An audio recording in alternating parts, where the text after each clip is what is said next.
And welcome back to Let's Play Seven Kingdoms 2, The Frighten Wars. This time is a Frighten. So, yeah, we enslaved 2 towns, we built some mage towers. I will build 2 more, however it's important not to go overboard with that, because you see those are expensive. In fact, they are more expensive than my lairs, but I think it is a wise investment. I will build more lairs here soon too. 1 for each town, which will serve the purpose of keeping the people enslaved even and keeping my tributes flowing, even if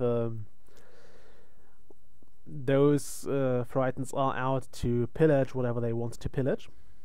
Also, I might want to take out the Red King here. The thing is, I know I will get into a war with Green very, very soon.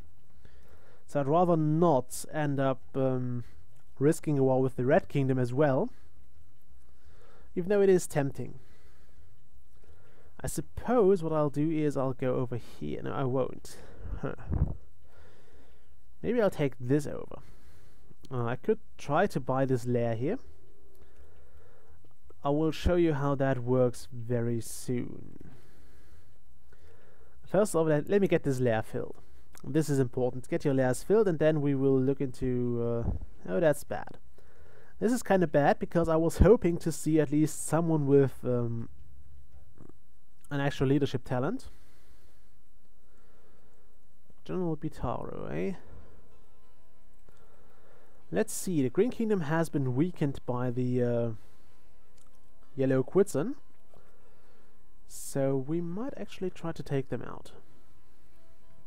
The Chinese Scroll of Power is somewhere here, so it's already been dropped, which means once my lair has been completely filled, so once this month throws over, I will be able to breed once more.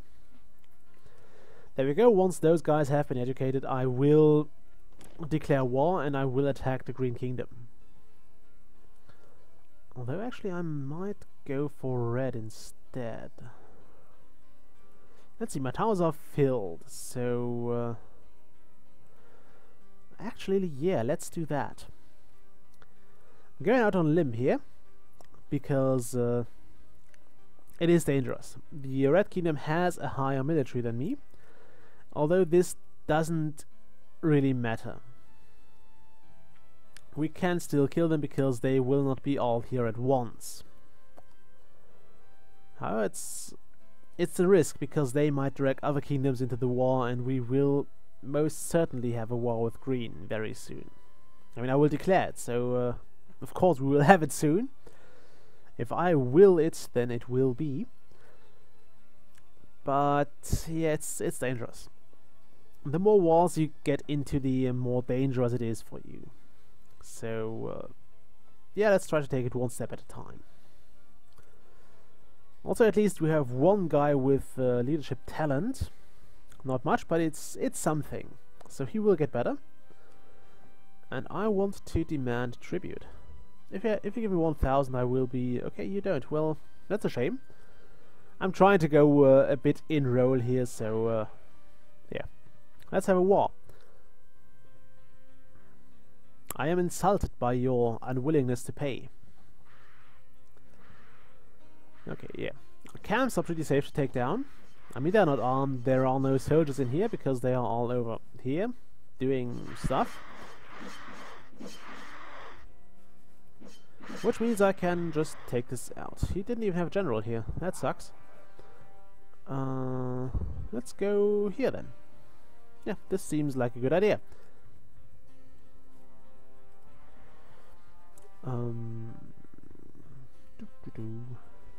What's this? Okay. Just a caravan. Also, it could be fun to actually research more. I can do that while my units are out, but I actually don't want to. I actually don't want to research more right now. It is a dangerous thing. Also, it might be helpful to actually ask this guy to have a friendly treaty, although he will reject it. Yeah, they always reject it first. We could, however, have a trade treaty. Neither of us will trade anything, but we will have a trade treaty. Because why the hell not? Okay, can I actually catch those guys? Is there a king among them? No, only 4 soldiers. I could freeze them, but it's not something I need to do.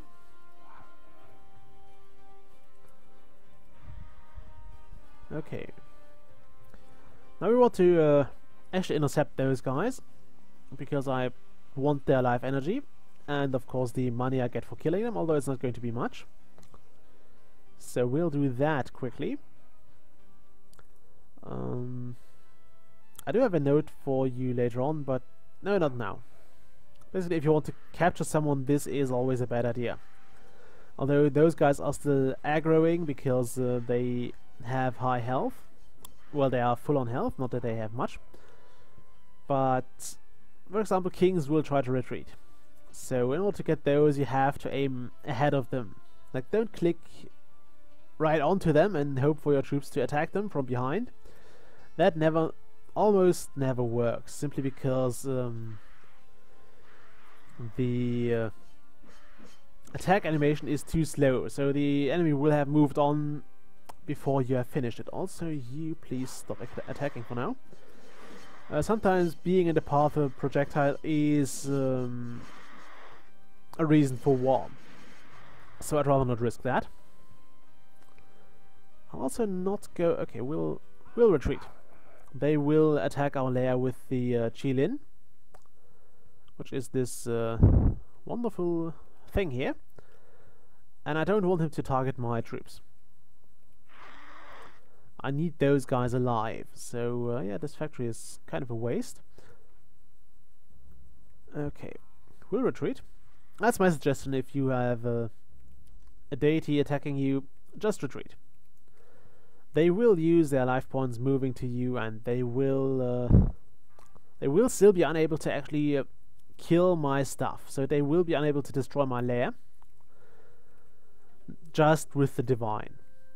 And usually, if the divine moves out with soldiers, the divine will move way quicker, so the divine will be there first. So if one of those is attacking your lair, just set them to at ease, and let the deity use up all its power. Also, I'd be happy if you could kill this seed of power here. Target the seed of power, you morons. Yeah. Okay, let's try to have a friendly treaty. No, he still doesn't want it. Okay, fine with me. Okay. Where's the... there he is. Yeah, he's trying that too. And as you can see, he never finishes his attack.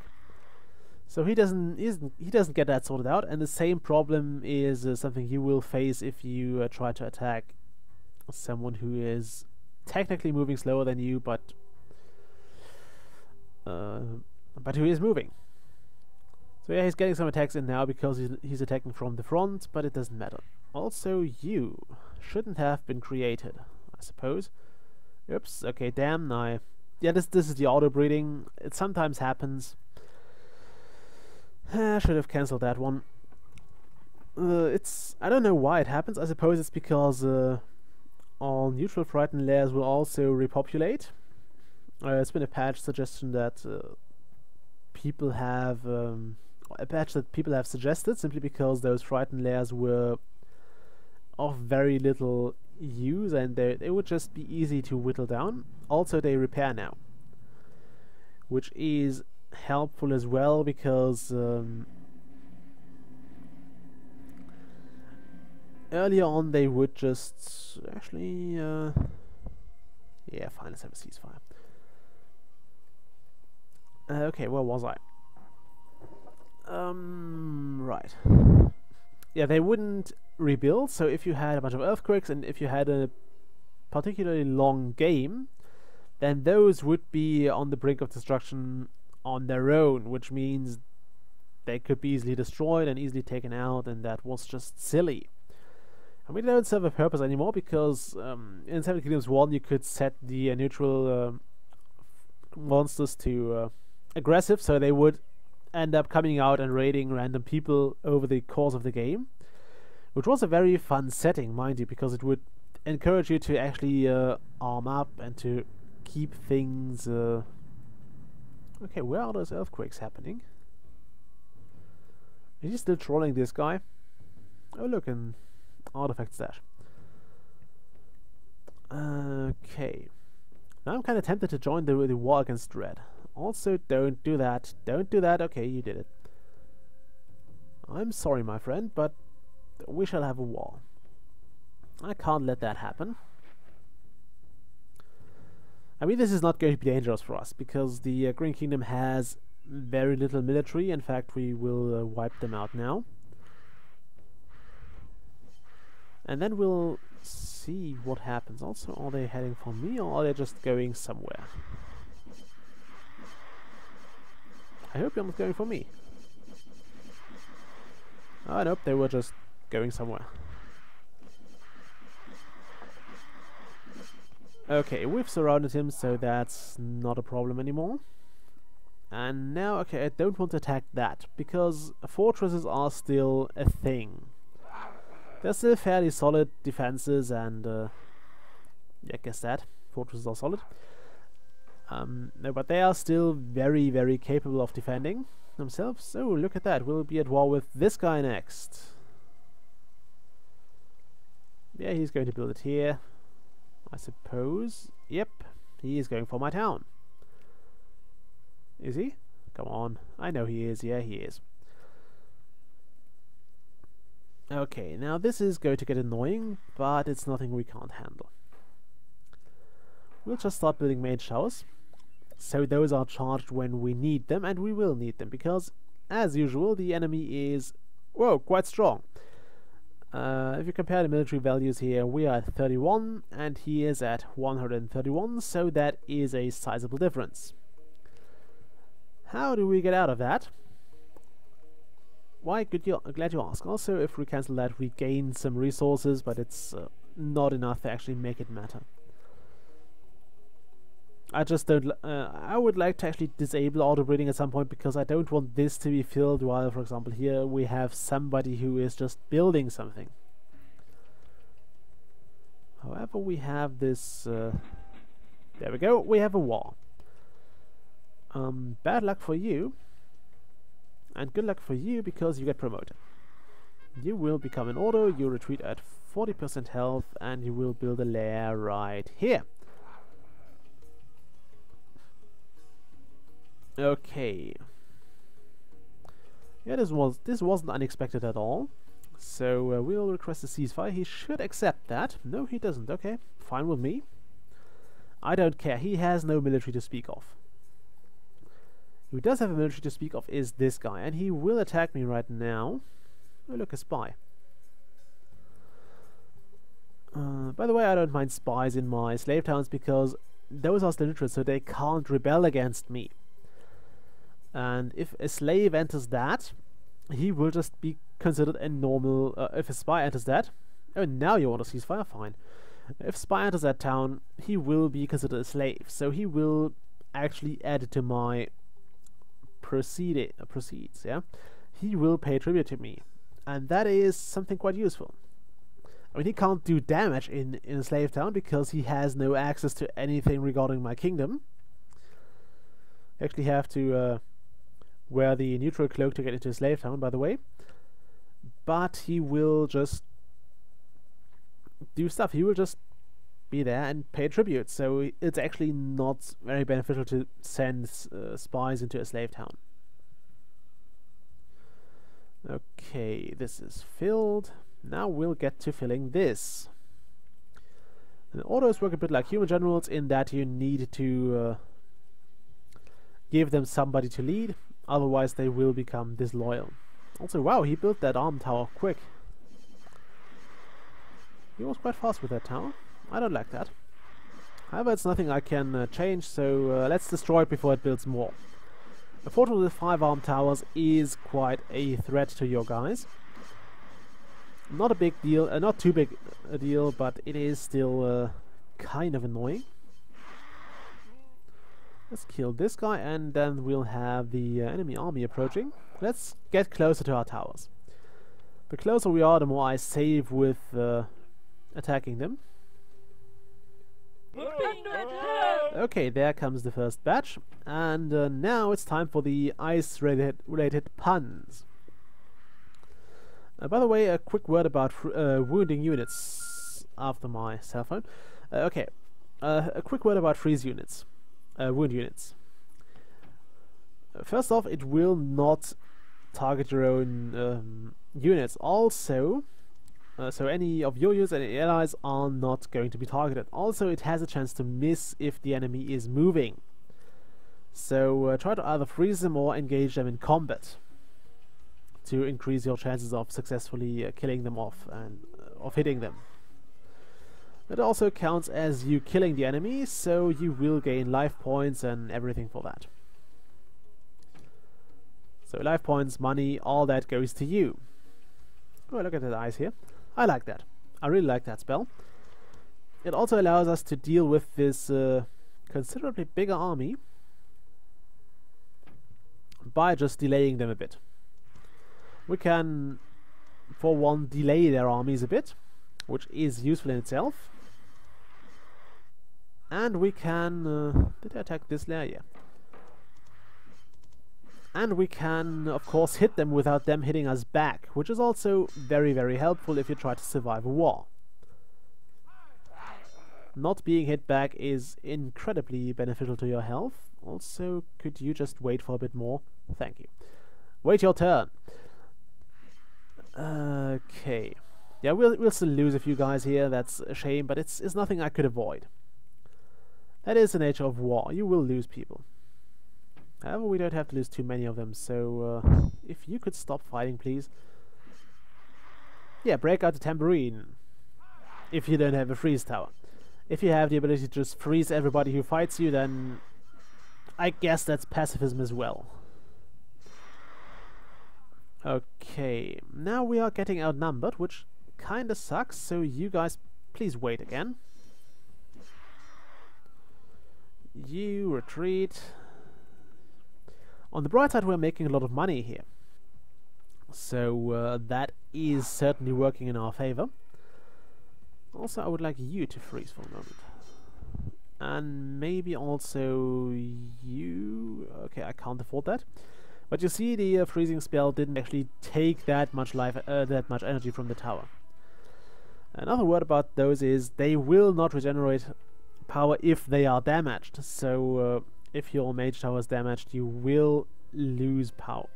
It will not regenerate. So try to keep them repaired at all times.